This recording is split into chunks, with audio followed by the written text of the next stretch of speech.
Come closer and listen. Many people think love is loud, that it arrives with trumpets and roses, that it declares itself in public. In truth, love often speaks in a whisper.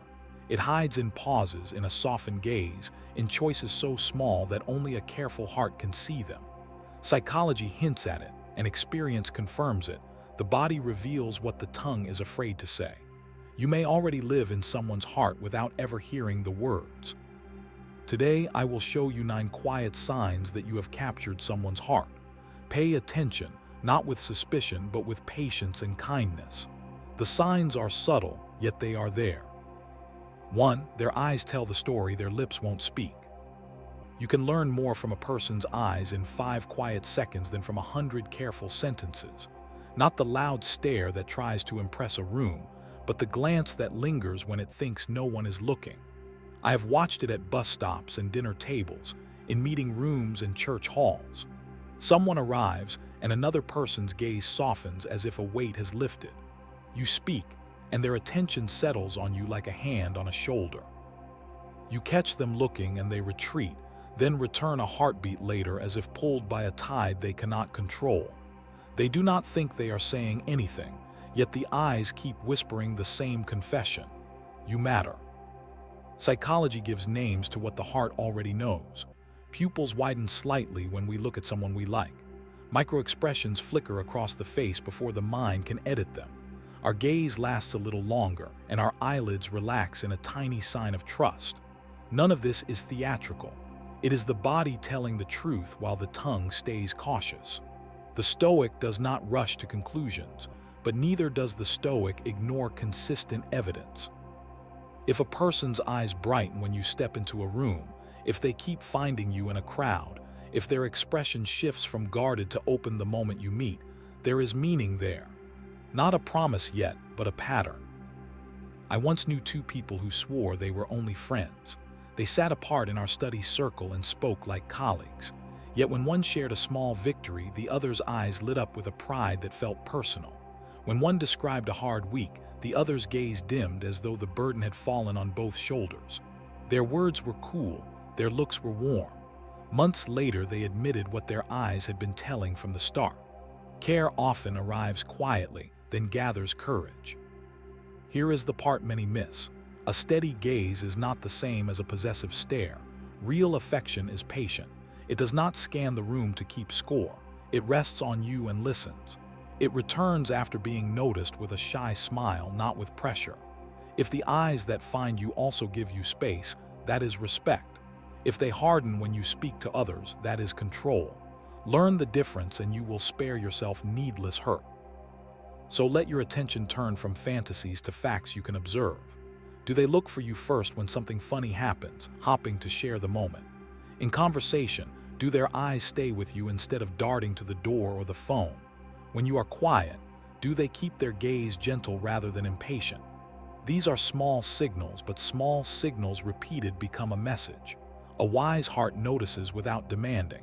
A mature heart appreciates without clinging. You recognize these signs. Do not force a confession and do not play games. Meet the moment with composure. Offer your own steadiness in return. Keep your dignity, keep your kindness, and allow time to do its honest work. Love that is real does not need chasing.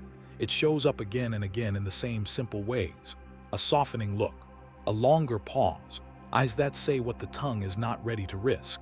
When something is truly meant to grow, the eyes will keep telling the story until the words finally catch up.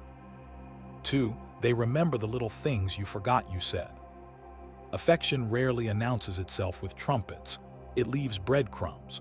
People who care become quiet archivists of your life. They keep small pieces, the way you take your coffee, the song that helped you through a rough winter, the street you grew up on, the offhand remark about being nervous before big meetings. Weeks pass, then one ordinary Tuesday they bring your favorite snack without asking, or they send a message 5 minutes before your presentation with a simple, "You've got this." You are surprised because you had forgotten you ever mentioned it. They were listening fully. Psychology calls it selective attention, but you do not need a textbook to see what the heart prioritizes. Where there is value, the mind makes a highlight reel. Details that would normally slide away get pinned in place. When someone is emotionally invested, your words do not just land, they take root. The small things become landmarks, and the person maps their way to you by remembering them. I once knew a baker who ran a tiny shop at the end of a quiet lane. A young man stopped by each morning, always in a rush, always polite, never saying much. One day he mentioned a grandmother who used to make orange marmalade when life felt heavy. He said it with a smile and left. 2 weeks later, after a string of hard, rainy days, he walked in and found a small jar by the till with his name on it. No flourish, no big scene, just a simple label that read, "For heavy days." He stood there a moment longer than usual, then nodded as if someone had lifted a stone from his chest. The jar was not expensive, but it was precise. That is the power of remembering the right small thing. There is wisdom in noticing how this remembering shows up. Real care does not parade itself. It aligns itself with your needs. The person does not correct your stories to prove they were listening. They build on them to make you feel seen. They recall your deadlines and check in the evening before, not to intrude, but to make the next day lighter. They reference a joke you made last month and use it to ease a tense moment. They are not collecting trivia. They are collecting ways to be kind. Be careful, though. Remembering can be used as a lure and flattery can mimic attention. The difference is consistency. Genuine remembrance is steady and modest. It appears without fanfare, serves a purpose, and does not expect a debt in return. Performative remembrance arrives loudly, at convenient times, and often asks for applause. A steady heart does not invoice you for every kindness. It gives because it values. There is also a mirror here. If you want to know whether you respect someone, examine what you remember about them. Do you store what matters to them, or only what matters to you? Do you recall their boundaries as carefully as their preferences? A mature bond is mutual in its attention. Two people keep watch over each other's small worlds, and neither feels the need to keep score. If you are on the receiving end of this gentle memory, do not cheapen it by pretending it means nothing. Acknowledge it with gratitude. Let the act land. Say, "I noticed." Appreciation is not a promise. It is simply good manners and good philosophy. The Stoics taught us to see what is in our control. We cannot force feelings, but we can honor evidence. When a person remembers you accurately, when they bring back what you dropped along the way and place it in your hands without fanfare, take note. That is not random. That is the heart keeping a ledger of care. So pay attention to the way they remember. Do they circle back to tiny details you thought were forgettable?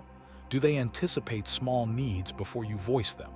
Do they lighten your day with something specific rather than something grand? These are the stitches that hold quiet affection together. Big speeches may come later. For now, the proof is simple. They remember, and because they remember, you feel less alone in your own life. 3. Their energy changes around you. You can feel it before you can name it. Some people's presence softens when you walk in. Their voice lowers a notch, their posture leans closer, their hands find something to do because sitting still suddenly feels impossible. Others go the opposite way. The lively one turns quiet, the confident one stumbles over simple words. It isn't weakness. It's the heart saying, "Careful, this matters." I once watched a colleague who spoke boldly in every meeting go gentle when one particular person entered the room. His laughter got warmer, his interruptions disappeared, and he listened like the outcome depended on it.